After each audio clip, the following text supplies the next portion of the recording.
কি রে, কই যাস? বাজারে যাই, মাথায় ডিম আছে, বিক্রি করুম।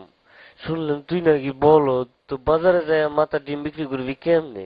এটা তুই বুঝবি না। তুই অত শুনলাম কম যাস না। আচ্ছা পারলে কত দেখি আমার মাথায় কি আছে, যদি কইতে পারস তো এখান থেকে তোরে আমি 2টা ডিম দেবো। তোর মাথায় আমার মাথা দিয়ে চুলকায়। আচ্ছা কইতাছে, একটু সহজ করে দে।